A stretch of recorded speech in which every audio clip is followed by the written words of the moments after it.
Okay, class, good morning sa inyong lahat. This is our lesson for today. This is all about science journalism.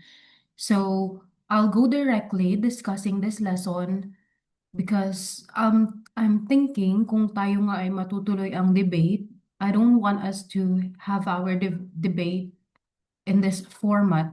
I mean, in online classes, okay? And I don't want you to have a debate na ang inyong basis is a video lesson.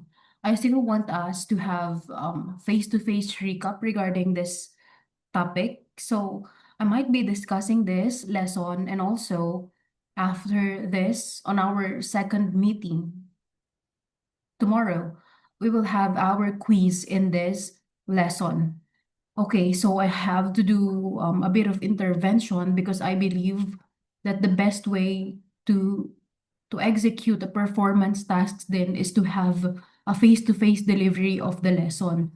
And that is why I came up with this thinking to discuss this online and after that, para naman malaman ko kung nasusulit ba ang pinaghihirapan kong pagdidiscuss at pag-aaral na to, no? Kung inaaral nyo rin ay magpapaquiz ako bukas dito sa lesson. Okay, so let's begin. This is science journalism. So on our first meeting, we discussed the lesson in science communication. So today naman, aaralin natin ano ba yung science journalism. And sa palagay nyo, si science communication ba ang naka-under kay science journalism o si science journalism ang naka-under kay science communication? So as we dig deeper in this lesson, matututunan natin yan.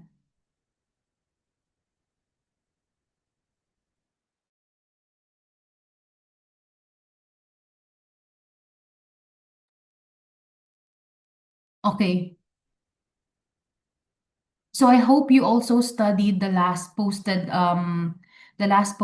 materials in the Google Classroom, our video discussion also regarding the four models in science communication. So what are those models nga? We are going to repeat in this discussions.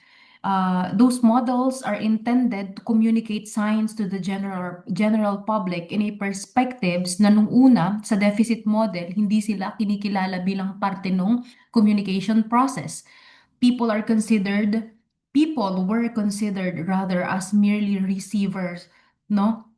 Hindi bilang active participants. Kung ikukumpara natin dun sa ikatlong model, yung participative na po na tinatawag, participative ang um, approach. So, meron akong ginawang PPT regarding dun, pero hindi ko na muna siya di-discuss ngayon kasi para naman akong hangin. That PowerPoint presentation is intended sana sa klase para ma-refresh kayo doon sa video discussion na yun, ano? Hindi ko na siya i-discuss dito at baka naman para akong hangin na nagsasalita, nagtutok, wala naman talaga ako kausap. So, sabi ko nga, sana inaral nyo yung apat na model na yon. Models na yon kasi mahalaga para maunawaan natin tong lesson natin. Okay, so let's go back here. In the question, what is science journalism class? Ang sasabihin natin na pinaka-highlight ng discussion natin is when we say science journalism, it's critical. In nature, this is investigative. So its main purpose is to investigate, no, and to hold science accountable to the public. By what? Through explaining concepts sa mga tao. For example, it debunks what I call this fallacies, no? For example, there are vaccines that are being introduced to the public. For example, the COVID-19 vaccine back in the pandemic days in 2020. So, kung noong araw, noong panahon na iyon ay takot yung mga taong magpabakuna dahil after nga nung 2020 na yun, di ba, buhay na buhay pa yung issue about Dengvaxia. Ngayon, anong purpose ng science journalism? Ang purpose ng science journalism, if i-differentiate natin siya between science communication is that ang science communication, ang gagawin lang niya is to promote these vaccines to the ordinary people. So they are going to promote. Kagaya halimbawa ng advertisement ng DOH, TBI, tuldukan, yung mga ganon. Yun ang ginagawa ng science communication. So, may science pa rin, Kasi nga, ina-explain mo yung mga scientific concept into ordinary or layman's terms na maintindihan ng mga tao. So, science com. Ang science journalism, ang gagawin niya, for example, aaralin niya no, ng mas malalim yung mga concepts class nang sa ganun ay mas maipaliwanag ito sa tao. So, paano unti-unting nagtiwala ang publiko sa pagpapabakuna, naligtas ang pagpapabakuna? Nagtulungan ang science journalism at science communication doon class. So, yung science journalism, these science journalists, they crafted articles that were explaining to us kung ano ba ang benefit ng pagbabakuna at ipinaliwanag din doon no na yung Dengvax siya pala hindi naman din pala dahil 'di ba sabi doon namaga yung utak ng mga bata o estudyanteng naturo ka nun kaya namatay sila eventually. Yun naman pala may condition na yung ilang mga bata at hindi naman pala totally lahat ng ininjika nun is ganun yung nangyari. So, dahil doon, naaral yung mga concept na to, nagkaroon ng liwanag sa perspectives ng mga tao. So, sana nakita nyo yung differences between these two. So, sabi ko nga, it holds science accountable to the public. So, anong ginagawa nito? It involves reporting on scientific discoveries, advancements, and controversies, just like the example that I used earlier. So, it's aiming to make complex scientific information accessible to non-experts. So, they are the same ng science communication sa part na to. In a manner na gusto lang nilang i-communicate kasi pareho yung mga complex scientific information sa mga ordinaryong tao. Okay? So dito, kagaya pa ng isang commonality nila, tinatranslate nila yung mga jargon, the technical terms na into language na mas mauunawaan ng mga tao. The main emphasis that I would like you to learn, class, is when we say science journalism, this is acting like a watchdog. What is a watchdog, ma'am? Ibig sabihin, class, ang purpose nito is nothing but for the truth. Okay? Paano yun? Binabantayan nila yung integrity, with all integrity, binabantayan nila yung totoo. They also aim to scrutinize research. What do we mean by scrutinize? Ipaliwanag pa ito, himay-himayin ito into understandable things, into understandable information na kayang maunawaan ng mga tao. So, yun po. Gaya nga nung kaninang sinabi ko, reporting, example nito, halimbawa, may bakuna. So, there are new vaccine development in our country, especially in the pandemic days. So, through scrutinizing the discoveries made by the scientists, by the experts, science journalism upholded its mission to serve as the watchdog for us. So it explained how these vaccines work, paano ba mag-work din ang social distancing, nakatutulong para mas makaiwas sa COVID-19, no? Yung mga safety nito and ano yung process of approval bago nagamit or maging able na magamit ng publiko ang mga bakuna na to. So that is science journalism. Next class. Sino ang naglalabas ng mga science journalism articles? Commonly, ito po ay ang mga media outlets. Tatandaan. So, pag naman science communication class, ang common na naglalabas ng mga information na to ay halimbawa mga government agencies. Bakit? Kasi ang science communication class, ito ay parang PR. Hindi parang PR. PR talaga siya. It's more of building public relations, gaining the public's trust, no? Ang science journalism naman, class, ay imulat ang tao sa katotohanan. The main purpose of journalism naman talaga is to be the watchdog of the truths. Nagkataon lang sa science journalism, syempre ang forte nila is all about science. So once again, ang naglalabas nito ay mga news outlets like the GMA News, um, Philippine Daily Inquirer, etc. So ano pa yung mga alam ninyo mga science news reports, channels, ganyan.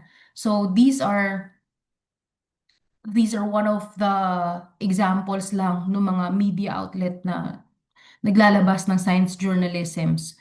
So, sinasabi rin dito, class, na ang mga science writer, yung talagang mga dalubhasa at marurunong na, meron silang singular trait. Anong sabi doon? They can shorten complex scientific information into format that makes it simple for the public to understand. They make the information digestible to the public in a manner na pinasisimple nila yung mga komplikadong um, terminology. So later, may mga example akong pin-prepare para dyan. For example, dito naman in words, for example, no, um, you are watching a 2 to 3 minute science tawag dito story sa social media. Ako mahilig ako manood niyan eh, may mga voice over ng mga sikat na American na mga mahilig mag voice over, no.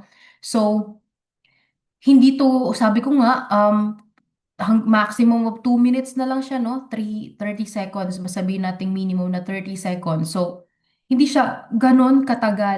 para, hindi siya ganon katagal para panoorin ng mga tao. Kaya naman, nakukuha nito yung interest ng mga public. So, that's how they do it.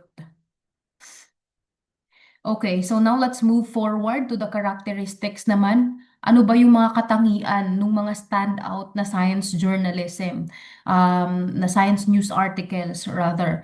So the first one class is accuracy. So when we say accuracy, this is all about backing up your information or your details na sinulat through a reliable and peer-reviewed scientific research journals.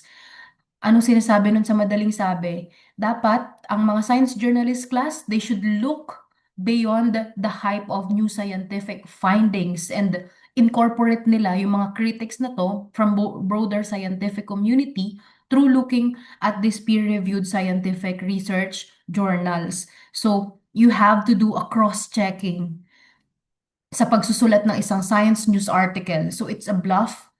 Ako na ang nagsasabi sa inyo, it's a bluff na nakapagsulat ka ng science news article by just reading one source. Sinasabi ko sa inyo, it's not good. Your science article might be lacking of the crucial information na pinakakailangan pala ng tao. And class, when we say accuracy, this is highly important because in science journalism, aside from we really value the truth and of course alam niyo yung power ng media and journalism sobrang laki. So isang mali mong information, yan ay science. Sino ba ang magmumukhang katawa-tawa? Yung mga scientists na yung mga ikaw ba na journalist o yung mga scientist na for example bumuo ng research na nire-report mo. Tas mali naman pala yung pagre-report mo roon sa mga research na yon. So, sino ang magmumukhang katawa-tawa, hindi ba? It's the scientists. And of course, maapektuhan din nun, of course, yung reliability mo as news writers, as news writer, for example. So, yeah, a good scientific news story should be accurate. It is backed up with information that could be found in the scientific research, no? Journals. So, kasi class ito dumaan na sa peer review na tinatawag. So, yung mga information na makikita natin dito ay ano siya, mga talagang na-prove na, no? So, yun po, that's the first characteristic. So, yan, example ng isang science website. Yan. Kaya mahalagang inilalagay yung link, the DOI, Direct Object Identifier. Yun ang kahulugan nung nagre-research ako rin sa masters.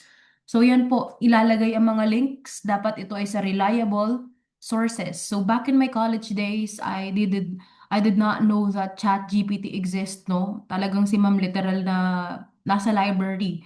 So doon ako din nag-access ng mga ganyan. Nung pinagsusulat kami ng article ng teacher namin, ng professor namin dito. She is already a professor. Yun. And it's a different kind of work na kailangan mong mag-effort talaga, mag-search ng internet.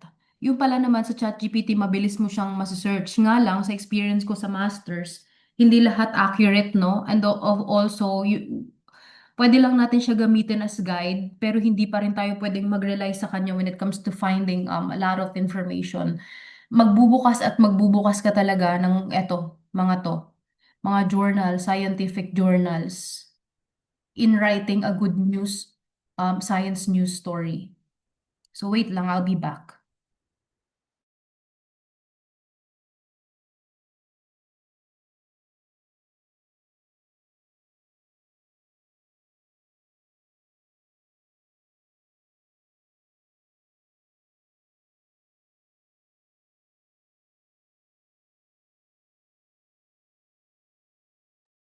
So yun, ang init kasi, so I set up the electric fan. So next characteristic class is this, clarity. So ano ba yung clarity? Linaw kung ating sasabihin, kung tatagalugin natin, no? So this one class, it's all about distilling the complex concepts and topics to make them easy to understand. Ano yung distilling? Kumbaga, pinaparte-parte mo siya, sinasala mo siya sa madaling sabi, sinasala mo ito upang maipaunawa mo, maiparating mo ng mas malinaw sa tao. In practicing clarity class, there are tips. The first one is this one. Of course, first you have to understand your audience. For example, because knowing your audience is the first step in writing a good article, any article naman when you're a writer. So understand your audience. That's the first step to practice clarity. So if your audience is middle school students, instead of saying, the biochemical pathway of photosynthesis involves intricate reactions of chlorophyll. You might say plants use sunlight to make food, and it happens through a process called photosynthesis. So, in this example class, if I'm going to ask you, do you think the middle school students would understand biochemical pathways, yung mga ganyang salita, and also this concept like intricate reaction. So when we say intricate, ano ba yung intricate? Masinsin, no? Masinsin. At saka nag-involve ng maraming proseso. So, madaming mga unfamiliar terms na maaari nating padaliin para mas maipaunawa ang scientific article na sinusulat natin to middle school students. So, we write this. Plants use sunlight to make food. So it happens through a process called photosynthesis. So if I'm going to ask you which one is more understandable para sa inyo ng mga college student na nga. Kasi ako, kung aamin at hindi, syempre ang mas understandable yung pangalawang sentence. So ganun, sa pagsulat ng scientific article, you make it as simple as possible without losing the essence of science. Okay, we still mentioned photosynthesis, and you also explain how this photosynthesis is happening. So it's when the plants use sunlight in order for them to make food. So that's it. Next, in practicing a good scientific journalism, a good scientific article rather, in the practicing clarity to be specific, one has to have a strong hook.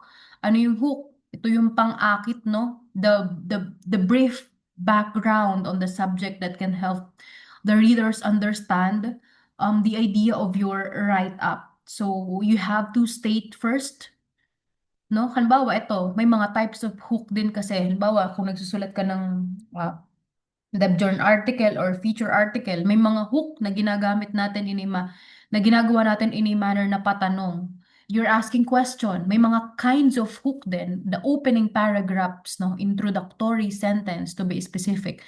May mga hooks na in a manner naman na nagsabi ka ng quotation. For example, sinabi daw ni Albert Einstein, imagination can take you from A to Z. Sorry. Knowledge can take you from A to Z, but imagination can take you anywhere. So it was mentioned by Albert Einstein. Now we're going to study what's the importance of having knowledge versus raising a child who know how to imagine. So, yung mga ganong idea class, kung isusulat natin, ano, hindi ko lang matype dito. So, sana nakukuha nyo yung essence habang nakikinig sa aking video discussion. So, sa ganung paraan, di ba, nag-open ako ng hook na isang katagaraw na mula kay Albert Einstein. So, yung ganun pa lang, makuhuli mo na yung mga tao. Ganon din sa science journalism class. For example, in this one, ito naman ay ang type of hook na ginawa patanong. Nagtanong ka sa audience mo. Kaya ngayon yung audience mo, oo nga no, ano nga kaya? Parang mapapaisip sila. So, have you ever wondered how the brain processes thousands of thoughts in a day? So, have you ever wondered? So, in this one, kapag ikaw ay reader, oo nga, kung magiging reader ako, oo nga, no, paano nga kaya pinaproseso ng utak natin yung thoughts natin sa isang araw? And according to scientific studies class, ang utak natin kayang magproseso ng mahigit 1,000 thoughts in just in a span of a minute or two.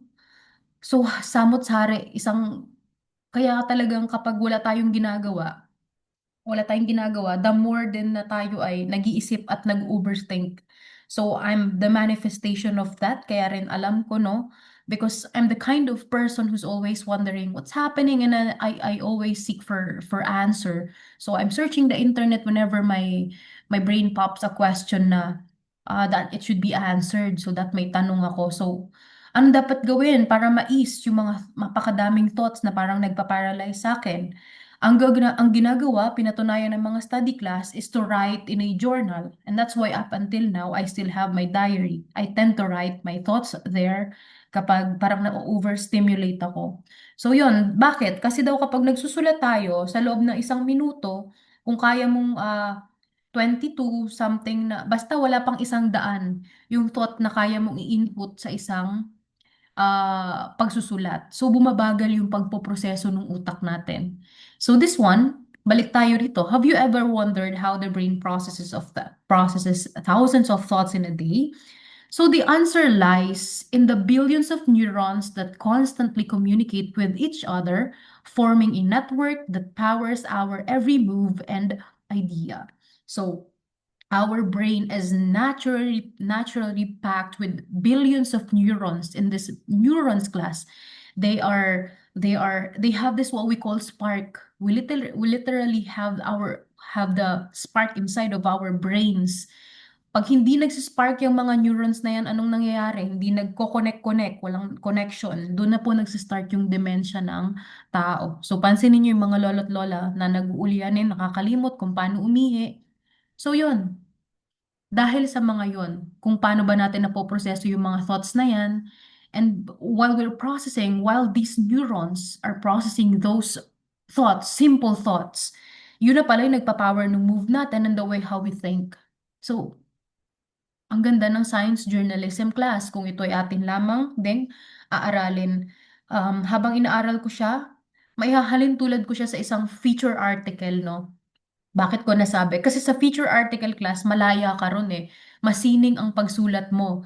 Sa science journalism naman, masining pa rin, pero alam mo yun, your article is filled with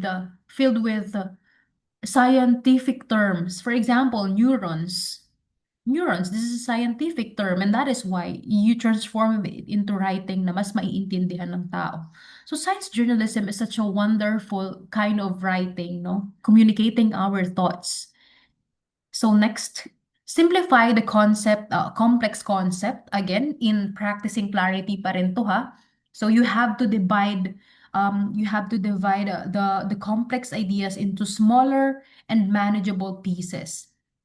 So we can also use metaphors and the analogies. So sabi ko nga kanina, ang science journalism class ay parang feature article writing because ito ay masining. Allowed tayo na gumamit ng metaphors. Yung parang mga paghahalin tulad, ganyan.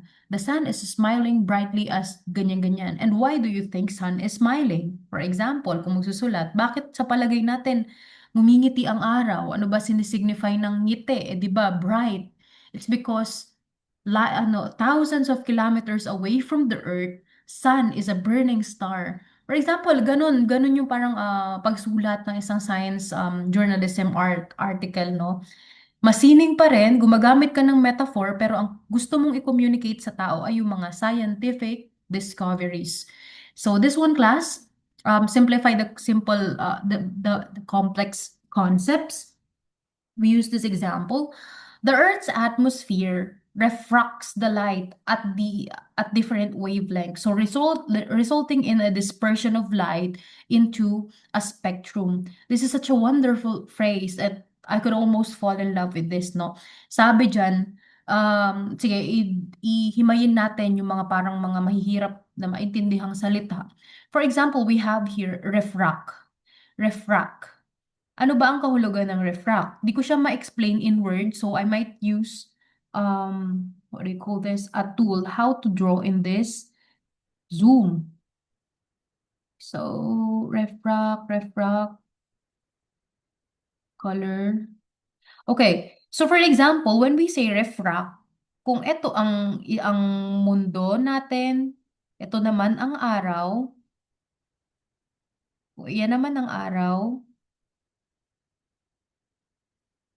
When we say refract class, sige, bahin natin. Halimbawa, ito ang sinag ng araw. Tumama siya directly sa mundo. Ang ibig sabihin ng refract class is like this. Bumalik ang sinag ng araw into the outer space. That's what refract means. Ibig sabihin, the refraction of light. Halimbawa, tumama siya diyan sa North Pole ng ating mundo. Ang North Pole ay puti. So scientifically, ang role ng mga polar regions class is to refract the light that is coming from the sun. So, kaya ang mundo natin nananatili yung klima na habitable para sa ating mga tao. So yan po yung ibig sabihin ng refraction. It's when the light is bended. It's bended, no? Yun sa ano pala sa definition sa English. So yun, resulting in a dispersion of light into spectrum. So puntahan natin tong isang next na salita. Dispersion. Ano ba yung disperse? So pag sinabi nating disperse, it's like a burst. It's like a burst class. The sun gives light, and the earth refracts it, and that is why hindi lang siya singular direction. Nagbe-burst into a lot of directions round our earth, outside or in the outside of our atmosphere. So mga ganun. And that is why a spectrum is formed. What is a spectrum? When we say spectrum, it's the color wheel that we know right now. It's the rainbow, no? Yung rainbow na yan. So, ito yung mga mahihirap na maintindihang salita. Ganun magsulat ng science journalism. Ganyan ako kung magsulat nung college kami. Yung mga hindi ko naiintindihang salita, words, sinesearch ko kung ano yung kahulugan para mas ma-define ko siya into a good writing, into a good article. So yan, tingnan natin ngayon sa example dito. When the sunlight passes through the atmosphere, it bends and it spreads out into colors, which is why the sky sometimes looks red or orange at sunset. So that's it. The color spectrum, sabi ko sa'yo, it's all about the color. Kaya raw pala, nagmumukhang pula at orange ang ating sunset. It's when the sun, no, yung sunlight pumasok na sa ating atmosphere at nabali, nag-spread out. Nag-spread out siya sa ating atmosphere, palabas nga, palabas. And then that's why nagiging visible sa atin na merong red and orange sunset. So, yun, naiparating na natin through that scientific write-up na ganun pala yung nangyayari. Kung bakit natin nakikita na pula or orange ang ating sunset. It depends on the dispersion of light in our atmosphere. So, yon. Next, burahin muna natin.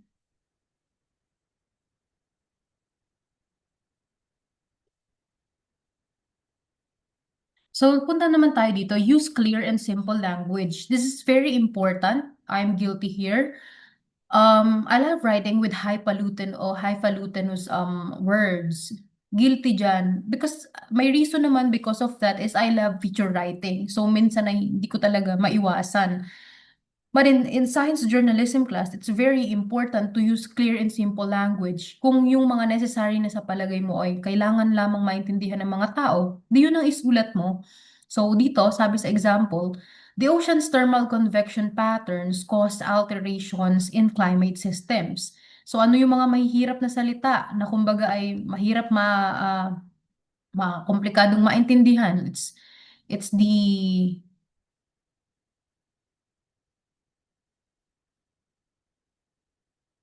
ano ba siya mag ano?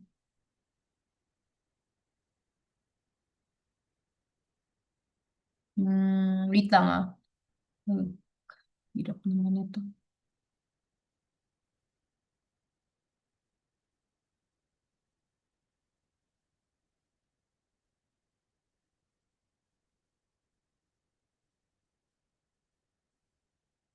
Ayun, we have to write. Okay, we have to click the right. So, for example, ocean thermal convection. So, yan yung mga mahirap. When we say thermal, di ba may kinalaman siya sa temperature. Alteration, ano naman ang, sa madaling sabi, ang alterations? Kumbaga, parang changes. So, yan, sa madaling sabi, you alter it, you change it. So, yung thermal convection, temperature ng ocean, nakakaapekto siya sa climate system. So instead of saying that when you are writing science news story, you say the ocean's movement, kasi sabi dito patterns. The ocean's movement of warm and cold water affects the climate and weather patterns around the world. So that's how we write. That's how we write a good science article. We simplify and use simple language. Next, okay?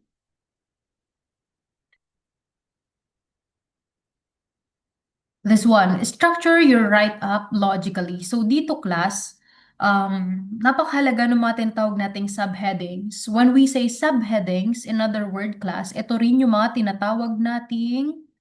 uh, tinatawag nating subheadings are what we call subtitles. So yon, for example, a feature article, an article is entitled How Do Birds Learn to Fly at an Early Age? A documentary Choo Choo Choo featuring ganyan. So yun yung title mo. Sa mga following sentences or mga paragraphs mo, meron ka pang mga subtitle. So for example, in this one, why do birds fly south in the winter? It's a question many ask, and the answer lies in their incredible ability to navigate and find food as seasons change. So, possible subheadings na pwede natin gamitin dito, uh, the role of food availability, for example, kasi yun yung pinatutungkulan nun nung sentence mo eh. So, when we say subheadings class, you have your main title, you have your main title mo, tapos ikaw ay meron ditong introductory paragraph, you write and write and write, and then dito sa susunod, dahil marami na, you have your subtitle here. And then after the subtitle, you also have again here another paragraphs featuring or discussing about your subtitle na dapat class ay connected pa rin sa iyong main title. Hindi sila pwedeng nag-iiwanan. Again, ang title, ang kaluluwa ng iyong write-up. Hindi. Frame siya ng iyong write-up. Ang kaluluwa ay yung thought mo. So, frame siya, no? Hindi siya pwedeng iwanan. Para siyang skeleton, class. Buto. Kung wala yun, at hindi naka-anchor dyan yung mga pinagsasasabi nitong mga paragraphs mo na to, para kang isang nagsusulat ng isang lanta at lantutay na isang write-up. So, ang sinasabi ko ay walang saysay kasi hindi nag-a-agree sa iyong main title. Again, ang main title, dapat nag-a-agree dyan ang mga subtitles na iyo pang isusulat. Okay? So, I hope you remember this class para kapag nagpa-project, yan ang hahanapin ko sa inyo rin. Okay, so puntahan na natin ang ah, next slide.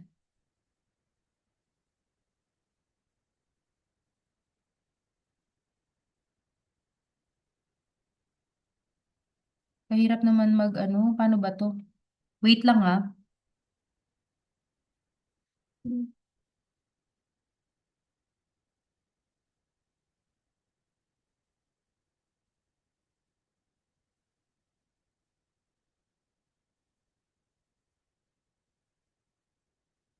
Okay, so now let's have this. Next characteristics and clarity pa din. In order for us to signify this, you have to use visuals if it's necessary. For example, when I was in elementary, my science teacher, uh, ay sobrang galing magturo, no? She was explaining to us kung paano ba, kung ano nga yung smallest unit of life. 'Di ba? It's the cell. Yung cell natin, binubuo tayo nun. So, yung cell na yun, meron daw doong DNA sa loob nun. So, it's hindi makikita ng naked eyes. Yun ang term ni ma'am noon. Ng mata lang natin. So, ano ma'am yung DNA? Ano kayang itsura niyan, no? My teacher used visualization, for example, the double helix structure. Di ko na ma-drawing dito. I'm not really good in drawing.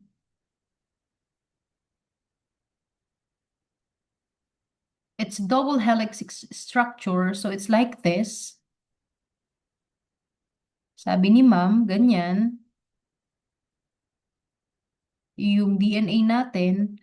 At meron dyan mga ano dyan, naka-connect dyan. Filled with our chromosomes from mom and dad. So, yan, kaya ko nalaman na, uy, sa loob pala ng tao, sa loob pala ng cell, meron tayong mga ganyan. And that is what we call the DNA. So, yun ang kahalagahan, no? Kapag ang isang tao, hindi lang natin nababasa kung ano yung ating ideas na binabasa, kundi ay nakikita rin natin through the use of visualizations. And in science journalism class, it is very important. Sa mga susunod na slides class, pahahapyawan ko sa inyo yung isang example ng science article, no? Na kung saan ay gumagamit sila ng mga visualization para makakonect sa audience. So, yon. Next and last tip, probably. Wait.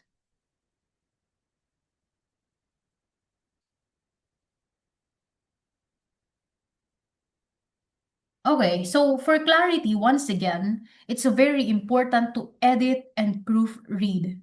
So it's because when we proofread our write-up, that's when we discover kung ano pa yung mga lapses, kung ano yung parang namali ka ng grammar din, namali ka ng spelling na hindi mo sinasadya. So that's the importance of proofreading as an act of editing. So, for example, in this lesson, before ka mag-proofread and edit, sabi dyan, due to the increasing demand and energy, solar panels are increasingly being installed in more human homes and businesses. So after you proofread, more homes and businesses are installing solar panels because of the rising demand for energy. So which one is much more easier to understand? So it's the second sentence, no?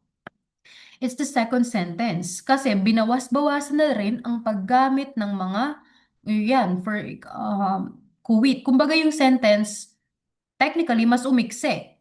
Yung complex sentence mo, parang siya ay mas naging simple na lamang. Simple sentence. So that's it. The importance of proofreading and editing. Diyan na rin kasi papasok yung discoveries. Ay, wrong grammar pala ako, no? So ako ay medyo guilty diyan kasi ang proofreading para sa akin ay when I tried to when I'm trying to make other people also basahin yung gawa ko para makita ko yung perspective nila saan na mali. Kasi pag ako nagsusulat, parang feeling ko okay naman yung sinulat ko. Hindi sa pagmamagaling, parang feeling ko may mindset na gano'n. Siyempre sino ba namang nagsulat yung parang iaano mo yung sarili mo, parang okay naman na. So nabubulag ako minsan na 'no, na may mga grammar pala na kahit alam ko naman yung rule, na mali ko pala yung sulat, gano'n.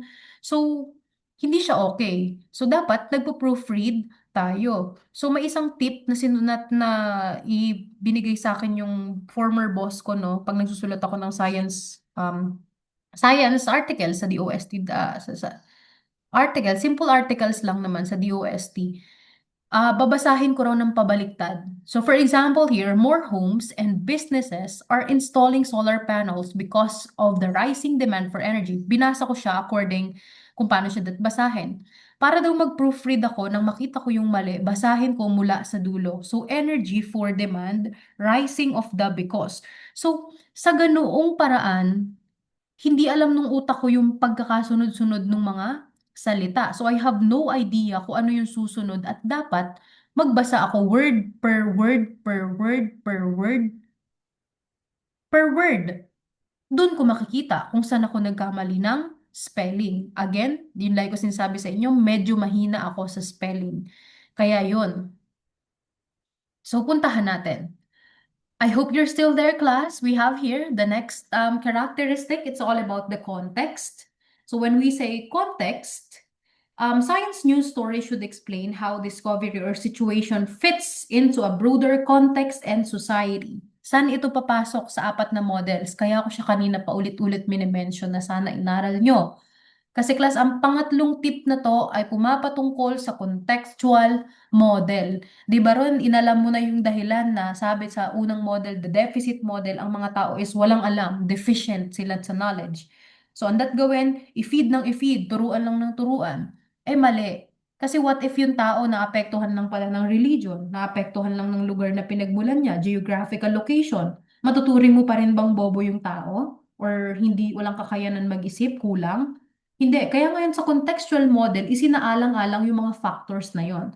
So, ganun din dito in writing science article, no? Dapat, ipinakikita natin paano ba dapat mag-fit sa isang konteksto ng lipunan yung discovery na yan. For example, may news cancer treatment daw na na-discover. Ngayon, ang mga tanong, kung magsusulat ka ng science article, ano kaya yung real world impact nito? Ano kayang pwedeng magawa nito sa mundo? Sino yung maapektuhan? Kailan to pwedeng maging available to the public? And of course, no, in writing science article class, what will it mean for the average reader? Regarding dun sa new cancer treatment, sino ba ang target mong makabasa? Yung mga ordinaryong mamamayan ba? O yung mga tao na kumbaga ay meron ng access sa ganitong bagay? So yun po yung example, no? Context. Kung tatandaan ninyo class, sa unang lesson natin, nito, meron din tayong tinatawag na knowledge gap hypothesis. Anong sinasabi ng knowledge gap hypothesis? Ganito siya.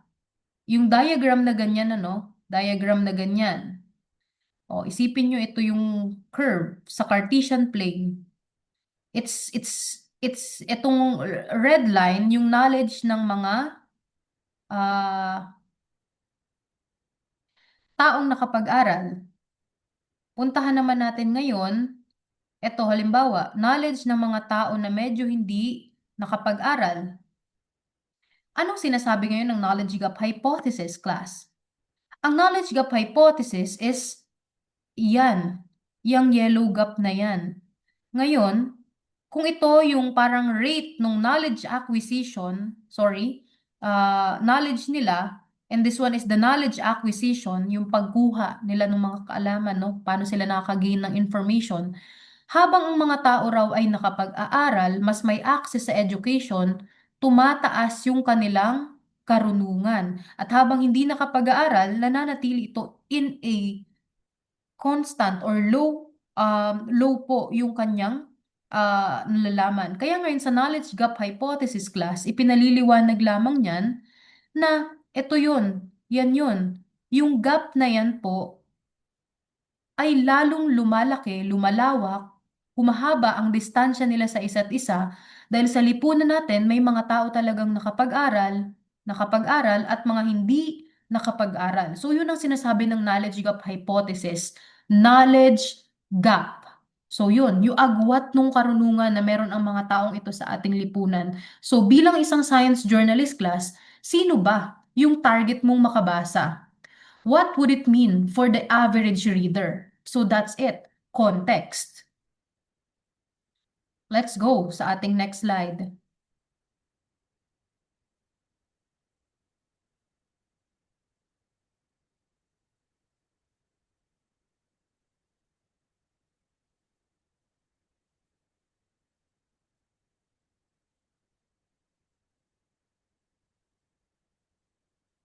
Okay, this one is the balance. So balance, it should present multiple perspectives. Once again, class, balance.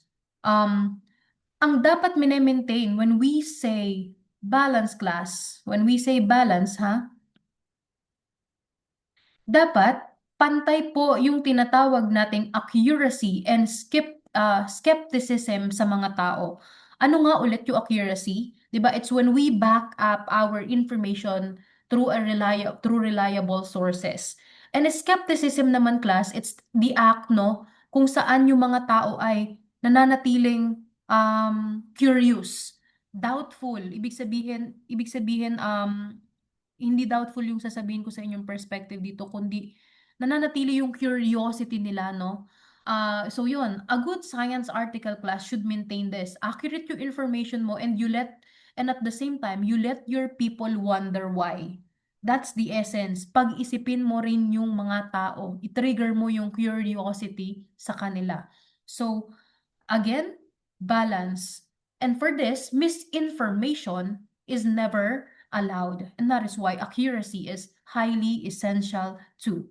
For example, there is a controversy or new information included in the story. So it should be reported on in a fair and balanced way to give each side and explain their viewpoints. For example, we have to note what are the perspectives of authority through the peer-reviewed scientific studies and what are the perspectives of the ordinary people regarding this balance. And also, ninote natin yung peer-reviewed scientific studies at the same time, inintroduce mo yung controversy na yun sa mga tao. So you let them think also. Okay? Ano kaya yung perspectives na makukuha nila rito, no? Giving na pinresent mo na lahat ng information na sa palagay mo ay kailangan. So, successful science journalism, class, is a balance of accuracy and skepticism because sabi ko nga kanina, it questions also kasi the assumptions and also dig into the claims made by the scientists and institutions that are involved in the story. So, in this manner, you give your readers the full picture of the scenario. So, this one, balance, again, sabi ko, dito pala, the importance of accuracy and skepticism. So, yun po. I'll be ending the discussion in this slide. Kasi ito naman, example na ng mga good and engaging science articles. So, you have to study it na lang based on your self-mandate, I guess, your disciplines. Kasi class, these are just the examples, no? We do not need to himay-himay it. So you visit the link because I put everything naman na rito. Okay? So, yan. Ipinaliwanag dyan ano ba ang maganda sa mga science journal, sa mga science article na yan. So you may read it because you will be having your project in my subject. And you have to write a good science article. That is your preliminary project, okay? A good science article featuring the topic that you want. It's an individual output. The deadline is on September something. I posted it in the Google Classroom naman. So, if we will have the face-to-face classes tomorrow, I'll be discussing it in person. Okay?